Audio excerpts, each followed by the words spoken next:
Gather round, young ones, and let Grandpa John tell you the story of when he used to work at Burger King. I've talked about it before a few times, but in like other videos where, maybe I was reading an article about something that happened at a Burger King or something like that. And I did a video, but I was also, it got sidetracked a bit, and I was talking about the time I was at um, Taco Bell with my dad, and there was like the two guys in the bathroom doing it. And then they're like, "Oh crap!" And then they kind of hurried up and ran out of the bathroom. But I didn't really stay on point, so it was like a 19-minute video. I watched a bit of it. I'm like, okay, I can't watch anymore because I was. But yeah, one of you guys who have been around a while. So if one of you guys who have been around a while, is asking to hear about it, apparently I haven't really talked about it. I alluded to it, my mysterious past of Burger King. um, yeah, so I started working there in like 2017, all the way back in 2017. The world was different then. 2017, that was the year that boys became men, girls became women, where anything was possible. John, you're freaking stupid. Now, so yeah, I started working there 2017. It was like July or June. No, it was June. Um and I was kind of the everything guy apart from making sandwiches. I didn't do that crap. I was too good for it. I had better things to do like cleaning bathrooms. No, no, I cleaned bathrooms when someone else was too lazy to do it. Um Garbage when people were too lazy to do it, or if it was too heavy because John's 6'4" and Superman apparently. So anytime something heavy needs to be done, oh, gotta get John to do it. Um, but I did the meat. No, basically I took care of the meat. So you know, there was no grill. There was like this broiler that we used. Really compact machine. It was maybe, I don't know. Uh, Actually, probably about, no, actually, kind of hard to explain how big it is. But it was just a grill or a broiler type thing. And yes, the someone asked me, yes, the markings on the burgers were real. They show in commercials how they paint it on with like, shoe polish or grease or whatever. No, when it's in the restaurant, they're real because it's not just a flat surface. It's got like little grooves in it. So, and it's all piping hot. So you put the meat on and it's moving along the conveyor, and naturally you're going to get those imprints of the conveyor. You're going to get those grill marks. So yes, the grill marks are real. But that's all it was like a little conveyor. You put it in, you push it through, they come out the other side. You take the pan, you put it where it needs to go, boom, done. Someone has an order for chicken or the fish sandwiches, same thing. Put it in, boom. Um, I did fries. I would do the oil machines, the vats. I only worked but like 2 days a week, and they would let the oil sit there and gather crap for the entire week. I would work like Thursday, Friday, or Friday, Saturday, and they would let the oil just get crappy looking because they didn't want to do it or they didn't know how.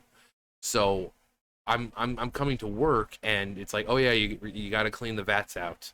It's like I already have all this other crap that I need to do like because at the end of the night I also had to clean the broiler. I had to clean the air duct where it went up because it would get all freaking greasy and stuff like that. And I had a very simple solution for cleaning it at night. Really, really, really simple. They would take like degreaser and they would spray, and it would take forever. You had to really scrub. You had to really scrub that. No, but I had a simple solution. So they had oven cleaner. You take that, shake it up, And you just spray the oven cleaner. Let it sit for maybe, I don't know, about a minute. And then you take a paper towel and you wipe it off. And then you take the degreaser, because if you just use the oven cleaner and wipe it off, it's going to leave streaks and it's going to turn all like nasty and whitish, and you don't want that. You want it to look like the chrome that it is. So that's when you go back with the degreaser and just clean it off with we had like those really like almost like ShamWow towels. They weren't ShamWows, but they were like the texture of a ShamWow towel. And you just went back over with that, nice and shiny. But they couldn't even do that. I'd get to work on my days there, and I'd look up into the duct there, and just smudges, huge white smudges. I'm like, how hard is it to clean this? It's like, well, none of us have time to clean it. It's like, you see how long it takes me to clean it? It takes me like 2-3 minutes max to clean it. None of you have 2-3 minutes to clean it. Come on. The oil machines, like I said, the vats, same thing. I'd get in dark brown, like thick, dark, chunky looking, because there's so much crap in there. And we had a machine where you filter it through, and you put it under the vat, and the vat has like the little nozzle and that you attach and stuff like that. You turn it on, and the machine had like this little meshy part where it caught all the crap, and then it would go to the bottom, and it would, and you could circle it back into the machine. So, but sometimes it was so caked in, like it was so dirty that it would clog the machine and it would stop it from circulating the oil and draining and all that. So it's like, okay, now I gotta try to figure out what the hell's wrong with it and try to fix the damn thing. And there was like 3 vats. There's like 3 freaking vats. And they all held a bucket about ye big old, like one of those pickle buckets. Yeah, they were heavy. And sometimes when the machine wasn't working, that's what we had to do. We had to put the oil in the pickle buckets. So not only did we have to wait completely for the thing to shut off to the point where we could drain it, but then we had to wait before we could move the freaking buckets, because again, they were in buckets and they were filled to the brim, even with the lid on. And it was hot oil. So, and then I'd have to go into the back and clean the machine out. Same thing. It wasn't that hard once you realize the shortcuts. It wasn't that hard. It was just annoying. Because that oven cleaner came in handy with everything. It cut through everything. But yeah, the vat machine, it kept breaking, and they kept sending people to fix it.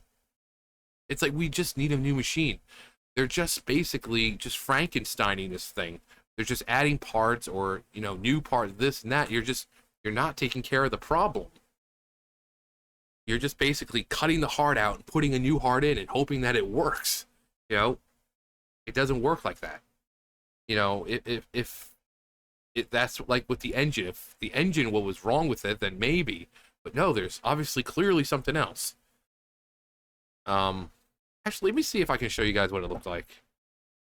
All right, so this is not what exactly it looked like, because ours was a lot longer, but it's something like this. So this is what we had. Like I said, not this one. I can't find the one that we had. But this is generally what the machine looks like. Ours was way longer. This one looks like it's a lot smaller and portable, maybe for like smaller vats. But we had a really big one. Like this little one looks like it holds the oil for maybe like 1 vat. Ours could hold it for like all 2-3 of them. So ours was pretty big. It got in the way. Like, it was so freaking big, it got in the way. But yeah, that's pretty much what we used. Now let me see if I can find what we cooked the the food in. Hang on. All right, here's what the broiler looked like, but ours was different. Ours, we didn't have this part right here. This was on this side, so that way it would go through. But yeah, you put it in on the side, and it goes through, and then it flops into the, you got the pans right there, and it flops into the pans, and you just put it where it needs to be. But yeah, this is pretty much what the broiler looked like. You have the timers for everything right there. So you just press it. So if we were doing, chicken or the fish, you hit for chicken because obviously everything has a different time, and you want everything cooked the exact same way. So the oven, the broiler is always at the same heat, at the same temperature. So the patties for like the Whopper patties might take like 2-3 minutes, right? But then the fish sandwiches might take only a minute or two. The smaller patties, less time. But you had your timers, you have your on and off button right there. Like I said, this is where they came out, and we didn't have this part. Ours was on the other side, but same idea though. You put them on there, and then this thing you would use to push them in, and that was it. You would lift, that you could lift the thing up and all that. So, but yeah, this is what the broiler looks like. So no grilling or anything like that. This is what we had. So this is what we would clean every night. So this stuff right here, I would have to clean. This little part right there, when you pull it out, there's like oil and grease and stuff like that. I had to clean that. But yeah, all these little parts, bits and bobs over here, they'd all get dirty. And then you have the right there where the smoke rises up, and you have the smokestack right there. Had to clean that at the end of the night. But yeah, that's what we worked with.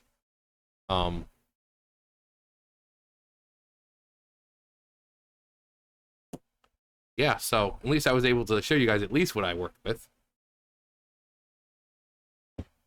But yeah. So stories of it there. I mean, there really isn't much. I've told them before, but I can tell them again.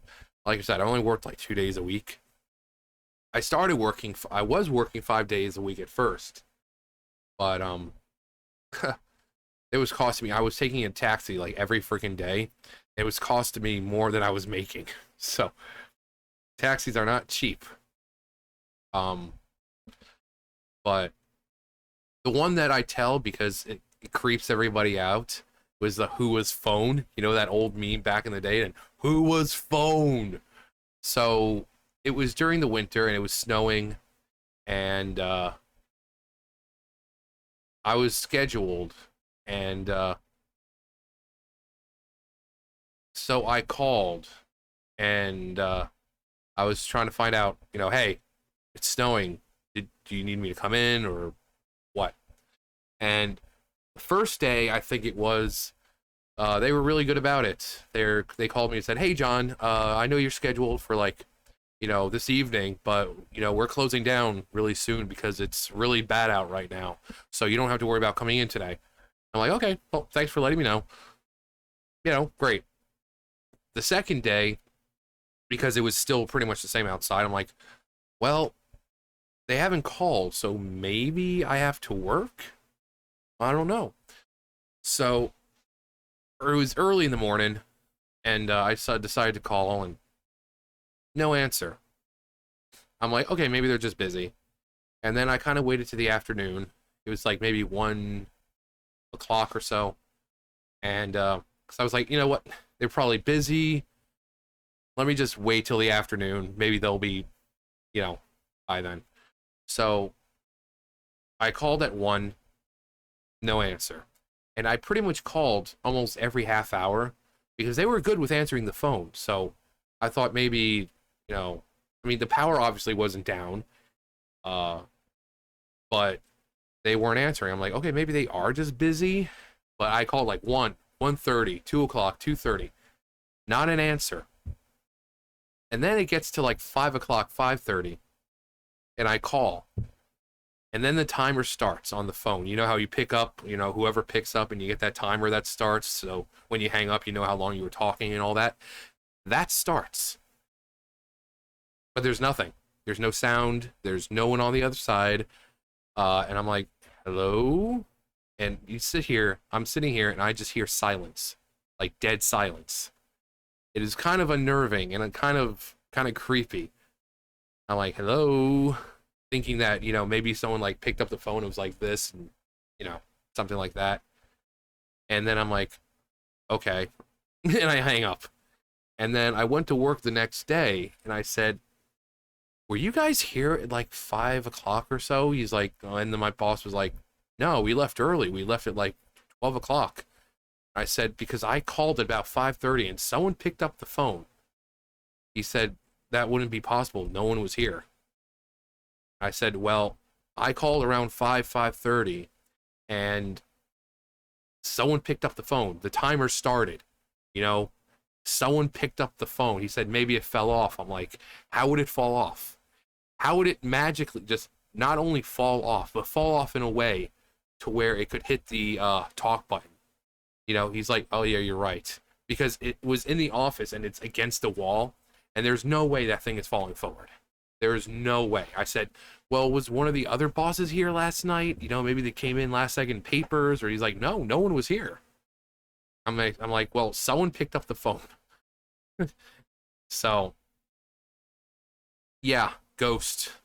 The ghost of an old, long dead employee who still works, even in death. Now, I talked about this one before, and I would love to say what the people actually said this time around, but YouTube. So I was out there. First off, I found a hypodermic needle in the parking lot, like one of my first days there. I was out there sweeping the parking lot, and there were like these two like hardcore rednecks, both of them like what you'd expect to see in North Carolina. And they were talking to me, liking my hair and saying how nice it was. And I mean, they were bald, so. And I said something about, oh yeah, it's my dad's Italian, so I've got that nice Italian thing going on, and because my mom, because the whole, what she's mixed with and everything, I got like the Jew curl thing going on, how it curls up nicely. And as soon as I said Jew, they called me a Jew, N-word, and yeah. So they were like, you Jew, and yeah, they're all freaking out for some reason and threatening to call the police. And then they sped off, and I went back inside, and I was like, hey, Maurice, if two guys come in here giving a very vague description of what I look like, don't tell them where I am. He's like, why would I do that? And I told him what happened, and he was a black guy, and I told him exactly what these guys said. He's like he didn't get mad that I said the word, and they didn't use the watered down A at the end. No, it was the hard R. And Maurice, he didn't have any problem with me saying it. He was more shocked that these guys were calling me that, because he even said, he's like, how does that even make sense? Because a Jew. So I was like, yeah, I experienced some good old Southern racism. Now they're off to go bang their sisters. Or slap them around while they watch NASCAR. I don't know. But, yeah, I was like, if two guys give you a vague description of me, asking where I am, don't tell them. He's like, I wouldn't do that anyway. Like, okay. But he was cool. Like, we would, this was like when Dragon Ball Super was on. Like, every time, like, every Saturday, we would talk about, the episode and stuff like that. It was so cool. He really loved it. Like, there are times where he'd be in the office and he was watching it. And sometimes it was dead there. So here we are, like, he's got his phone, and we're both standing there watching Dragon Ball Super. And this was still when it was Japanese, in Japanese. So we've got two people in the office watching Dragon Ball Super. He was really cool. There are also times where it was so dead that we had like Pizza Hut. Like Pizza Hut was like right down the road, and one of the people who worked there had friends over there, so we'd get pizza like all the time, and not just one pizza. We'd have like 2, 3 pizzas. So it was pretty cool. Like I've said before, I was able to make my own sandwiches at the end of the night. If there was a sandwich that was around that we had and it wasn't around anymore, like because it was a limited time thing, I could just remake it. Like the Texas, what was it? It had like the onion rings on it and the bacon and the barbecue sauce. It was so good. So freaking good. At least when I made it. It was like barbecue sauce, mayo, bacon, onion rings, and it was just so good. We also got to take food home at night, so if there was like a whole crap ton of patties left, it's like, okay, who wants these before we throw them out? And everyone was like, no. There's like, John, you want to take this stuff home? I'm like, okay. It's like, all right, it's right over here for when you're ready to pack it up.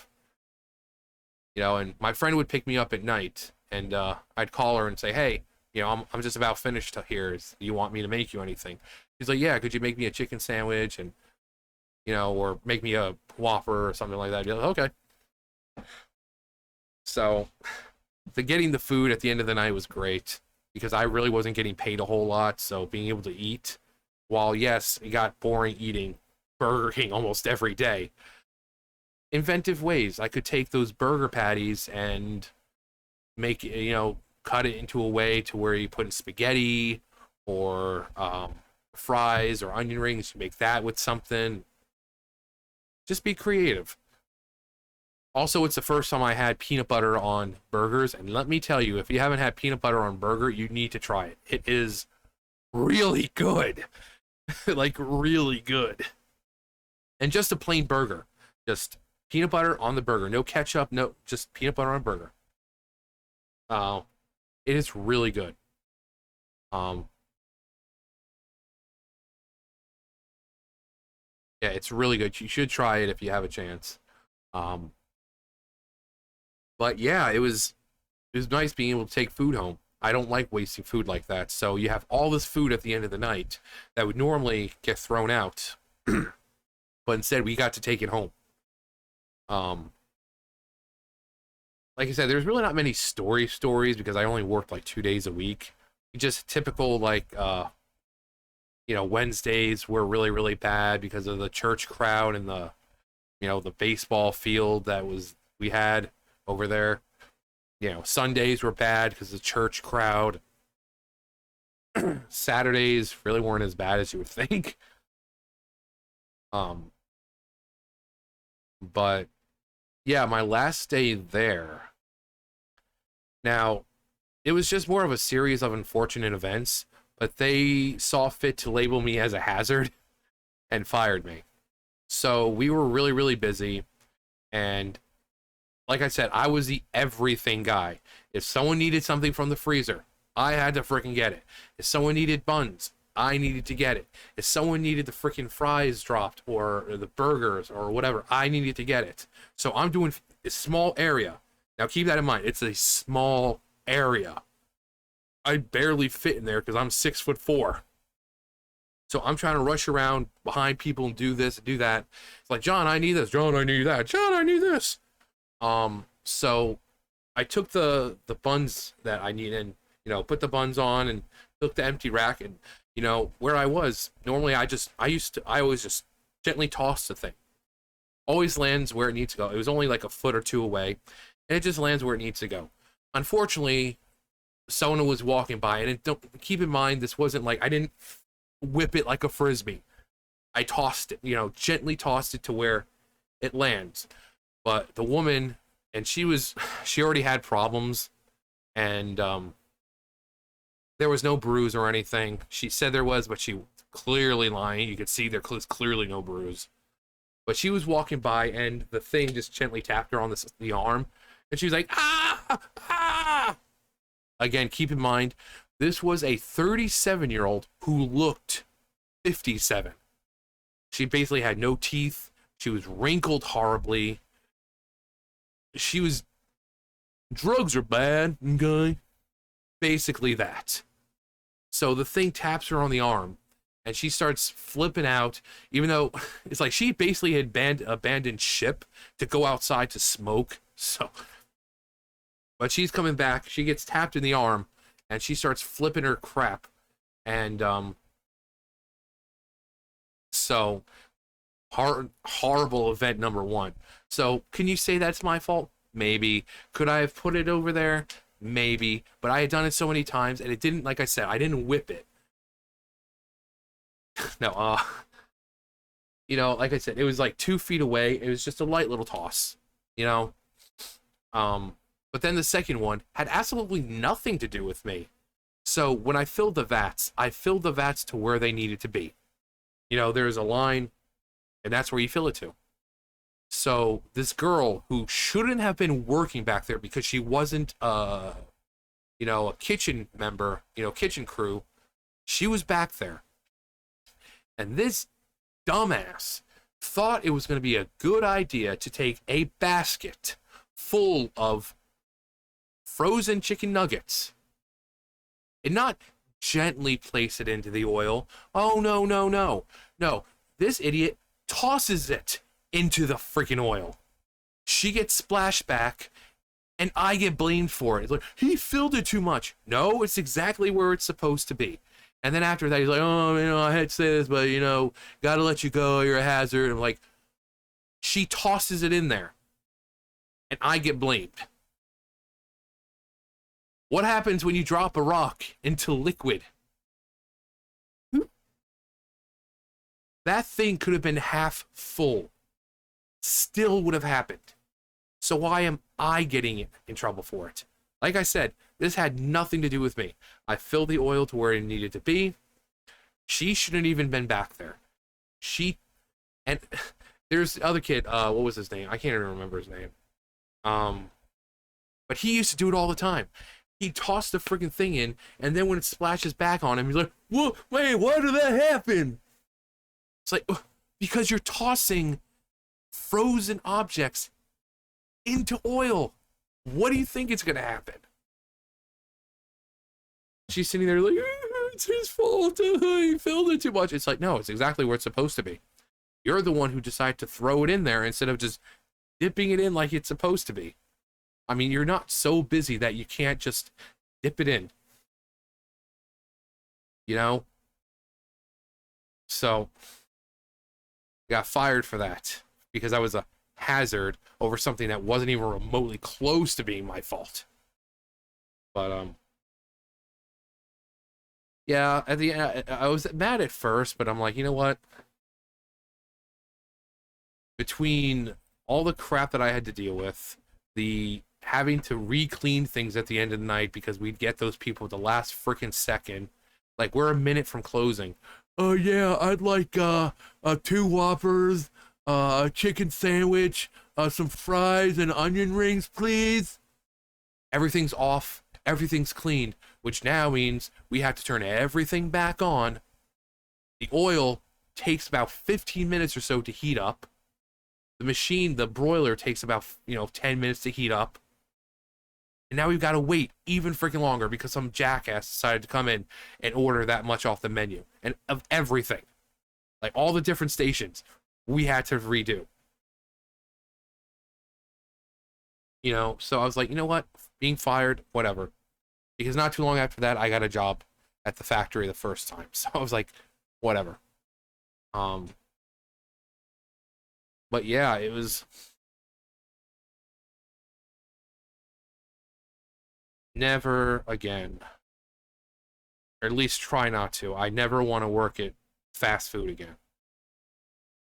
It's small back there, the area is small. It's hot. I worked at Arby's for a day, and I was sandwiched between 2 people, like shoulder length. I did the roast beef sandwiches, and every time I put my hand down, it was touching man ass because I had like a tiny square that I could stand on. One person on this side, one person on this side. We were basically touching shoulders. It was extremely small. I cannot work. I'm 6'4". You cannot work in an area where it's like 1 foot by 1 foot and I can't do anything. Like, it was a simple enough job. Make the roast beef sandwiches, we'll put them on, make them and then roll them. But because I had no shoulder room, I couldn't roll them properly. So when I rolled it up, it would like open up a little bit or whatever because I can't extend my arms to really do what I'm supposed. I had to like, you know. So fast food, it's not great when you're my size. But yeah, I was only there for a day. The only thing that good that came out of Arby's was that I had to get my ID because my ID had expired, so I had to get a new one. So it just forced me to get a new ID, and that was it. Other than that, I was only there for a day. Because that's when I was my roommate was like, "Oh yeah, the boss factory is looking for someone because can't find anyone, and we need people." And I just went back to the factory, and I've been there ever since. So, but yeah. Wish I could say Burger King was more exciting, but I only worked like 2 days a week. So, the people there were okay. But it was what you would expect from a fast food place. It was annoying because people come in the last second. It got crowded a lot, especially Sundays and Wednesdays. I ended up getting stuck pretty much doing everything because no one else wanted to do it, or we're short on people today.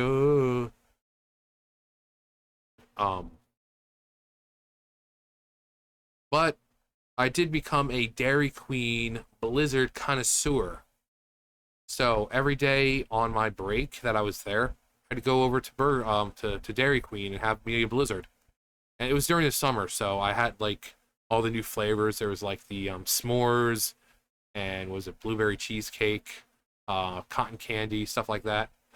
So not only did I have all the newer ones that were on the thing, but I had all like the original ones. So I had become like a Blizzard connoisseur, aficionado kind of thing. Because I got tired of eating at Burger King. So also the girl over at Dairy Queen, she's pretty cute, so gave me a reason to go over there. I think she liked me to begin with, so. But yeah, Burger King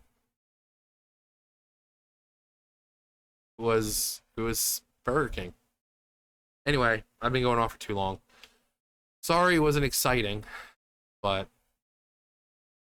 you're not going to have like what you see on Twitter or something where there's fights breaking out. Actually, no, wait. Before I go, there was a time where we were getting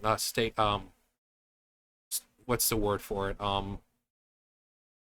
Scoped out? No. Oh my God. What's the word for it? It was like, so basically there was there were a car outside, and it kept going around to all the entrances and stopping. It would go to the other door and stop, other door and stop, and they did this for like 30 freaking minutes. They were, what was it called, like scoping the place out. But yeah, for 30 minutes they went to the main door, stopped, went to the back door, stopped, side door, stopped, and it was just me and Maurice. We were just there, and we were closing up, and I'm like, "Hey Maurice, there's a car outside. It just keeps, circling around." And obviously that sounds like bad news because there might be people in that car who are willing to cause harm to you with firearms or some other sort of weapon. So we called the police, and of course they sped off like the cowards they were. And the police got there, and I think they did end up catching them not too long after that, from what Maurice told me. But that night, yeah, they sped off. The cops showed up. They said, which way did they go? They're like, well, they went that way. And yeah, luckily enough, I think they said they found the guys. Um, so, but yeah, we were getting scoped out or whatever that the term is. Um, but yeah. Anyway, that's gonna do it for me. You guys know the drill. I'll see you guys later. Bye, guys.